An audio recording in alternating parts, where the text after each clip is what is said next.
Et nous enchaînons à présent avec Enjeu Patrimoine, un enjeu patrimoine consacré au sujet des rétrocessions pour les conseils en investissement financier, un modèle qui existe en France mais qui pourrait être remis en cause par des discussions au niveau de la Commission européenne et notamment par une consultation publique, la Retail Investment Strategy.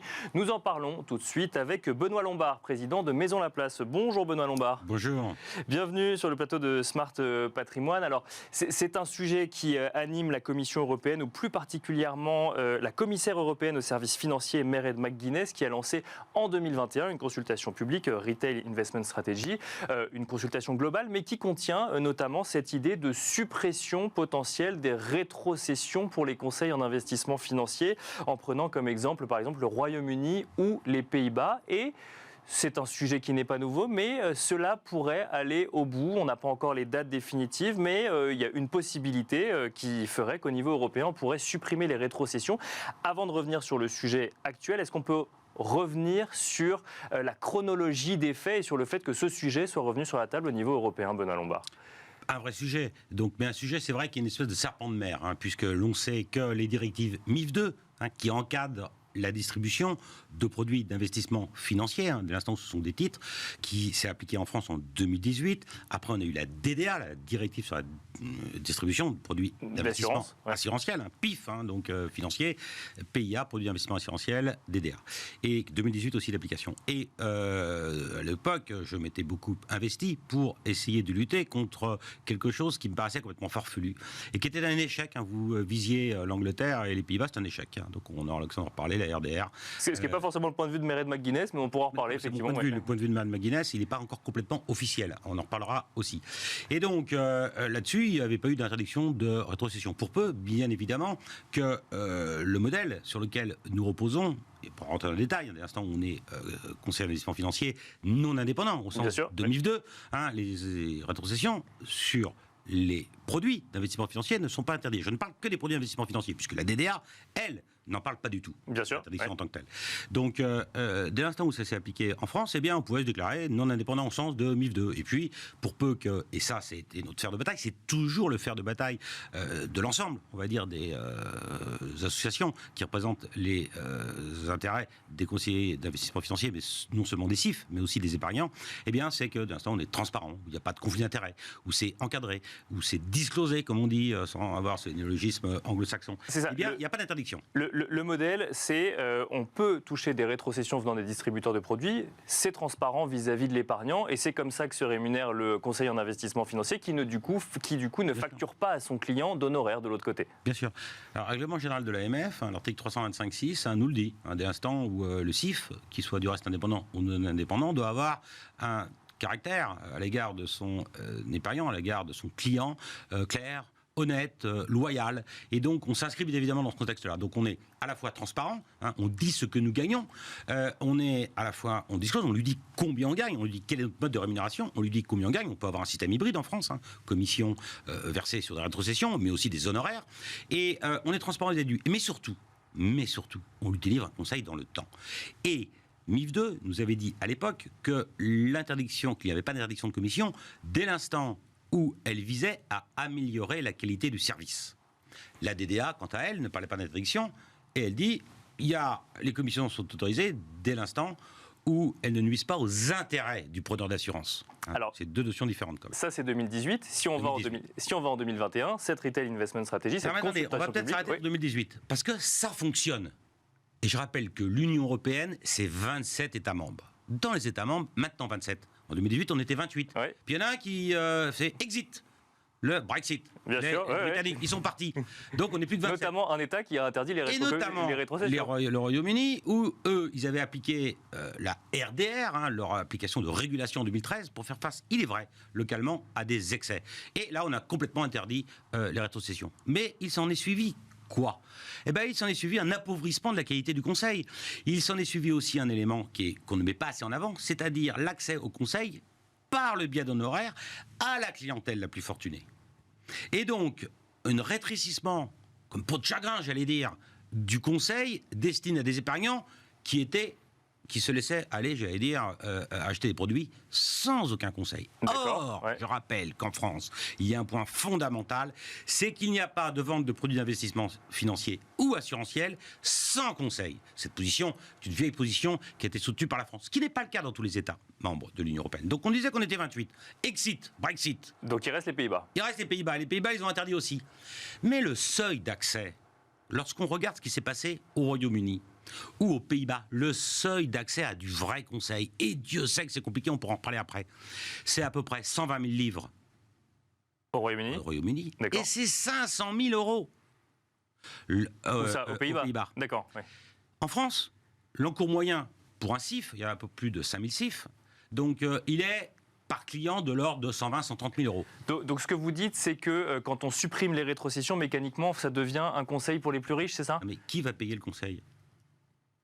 Parce que ce n'est pas uniquement une allocation d'actifs dont on parle, mais il y a une allocation d'actifs. C'est une stratégie qui se planifie pour préparer, Dieu sait qu'on en parle actuellement, sa retraite, avoir de l'épargne suffisante pour un projet de vie, pour financer les études des enfants, pour s'offrir une résidence secondaire, pour s'acheter une résidence principale, pour financer sa retraite, pour financer une action qui nous serait chère.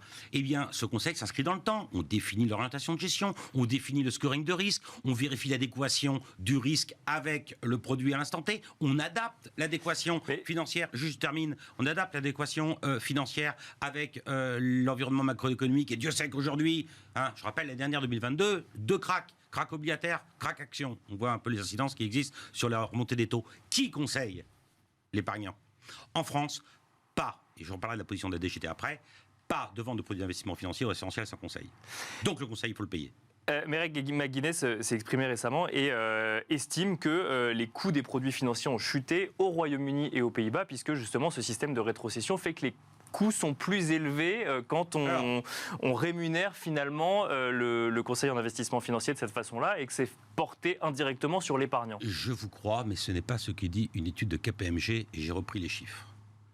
Le coût en France pour un produit, un fonds action, il est de 2,04%. Aux Pays-Bas, il est de 1,93%. Mais 500 000 euros, le seuil d'accès. Il faut savoir de quoi on parle. Au UK, au Royaume-Uni, il est 2,50%. Donc, on voit que UK, c'est carrément plus cher. Pays-Bas, mais avec un seuil d'accès beaucoup plus élevé, c'est 0,10 de plus. Donc, c'est pas vrai. Donc, KPMG, une étude qui a été diligentée par les associations représentatives des CIF en France, nous a amené ce résultat.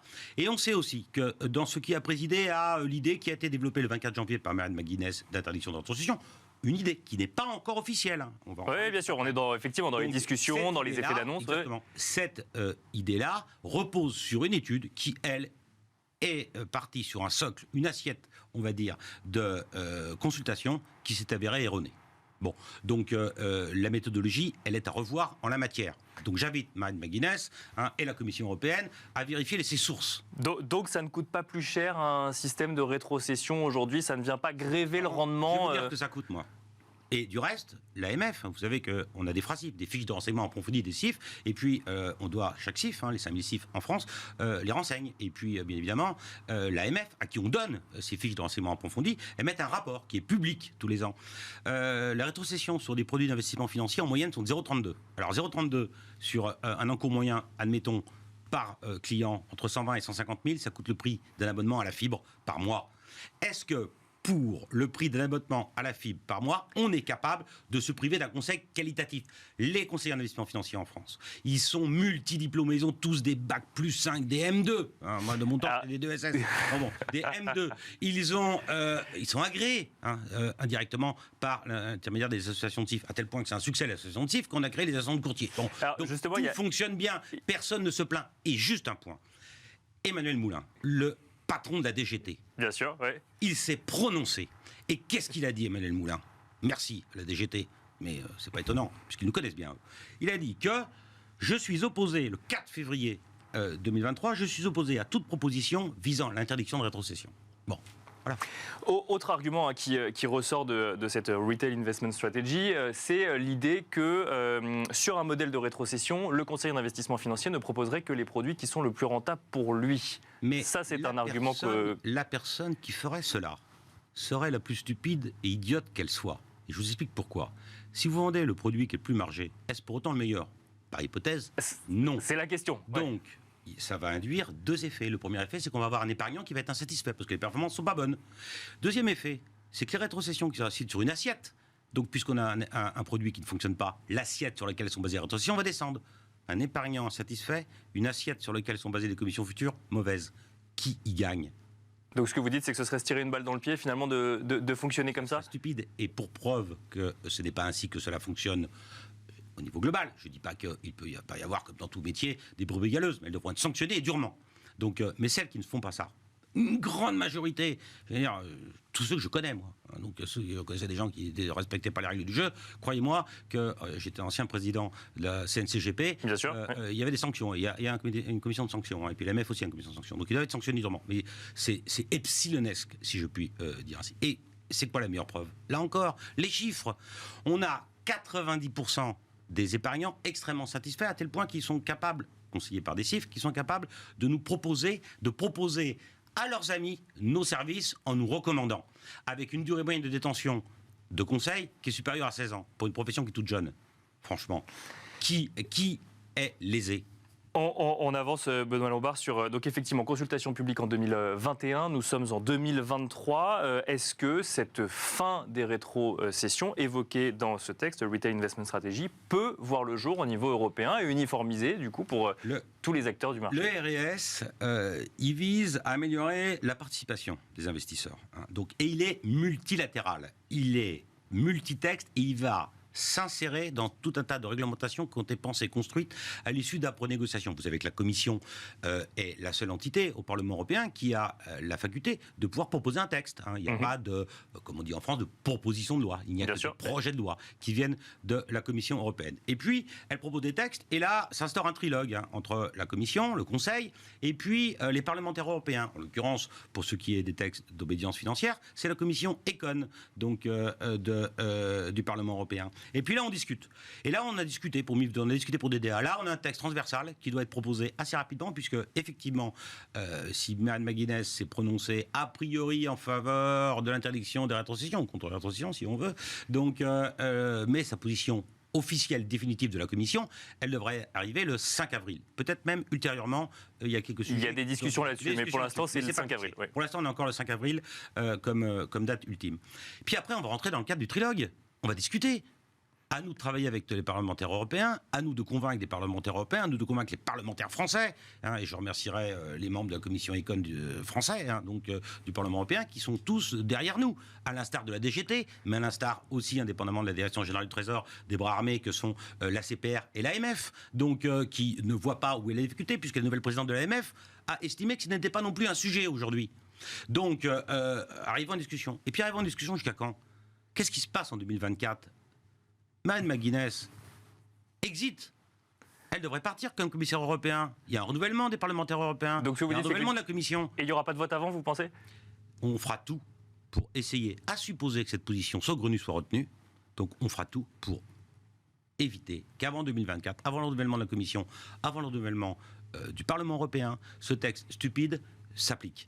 Qui n'a pas les faveurs de la France, qui n'a pas les faveurs de l'ensemble de l'Allemagne, qui n'a pas les faveurs, aussi un élément quand même fort dans la construction européenne, la France et l'Allemagne sont contre. Donc, mis à part faire plaisir aux Pays-Bas, et la présidente de l'IOPA s'interroge aussi, qui est aussi néerlandaise, donc elle dit que peut-être ce serait quelque chose qui pourrait être mis en avant. Donc, l'IOPA, c'est l'instance de régulation européenne, supranationale, du monde des assurances. Mais faisons tout ce qui est dans notre possible, à supposer que le 5 avril, cette position soit tenue, pour essayer de repousser un texte saugrenu qui irait à l'encontre des intérêts de l'épargnant. Il nous reste quelques secondes, Benoît Lombard. Si jamais ce texte venait à voir le jour, à être voté, quel impact cela aurait-il sur le secteur français du Conseil en gestion de patrimoine? Je ne pense pas que le texte, le fond de ma pensée, pour discuter avec des parlementaires européens, pour discuter avec des instances de régulation, je ne pense pas que ce texte arrive, et je ne pense pas en tout état de cause qu'il soit voté, à supposer qu'il soit retenu par Marianne McGuinness et la Commission européenne. Il n'y a pas que Marianne McGuinness. Donc, si tel devait être le cas, il est évident que la transition se fera en douceur. Donc, mais in fine, l'épargnant aura toujours besoin de conseils. Ça lui coûtera plus cher. Qui sera pénalisé dans un monde extrêmement complexe, un monde juridique complexe dans lequel on réalise ses investissements, un monde fiscal complexe, un monde au niveau macroéconomique extrêmement complexe. Je rappelais 2002, les deux crises qu'on a connues. Un monde où on a plus que jamais besoin de conseils. Qui paiera? Eh bien moi je vous le dis, ça sera l'épargnant parce qu'il y aura toujours besoin de conseils. Le seul qui sera handicapé, le seul lésé dans l'histoire, sera l'épargnant. Donc on fera tout pour éviter que ce texte ne soit voté, à supposer qu'il soit présenté. Merci beaucoup Benoît Lombard d'être venu sur le plateau de Smart Patrimoine. Je rappelle que vous êtes président de Maison Laplace. Merci beaucoup. Merci à vous également de nous avoir suivis et je vous dis à très vite sur Bismart pour un nouveau numéro de Smart Patrimoine.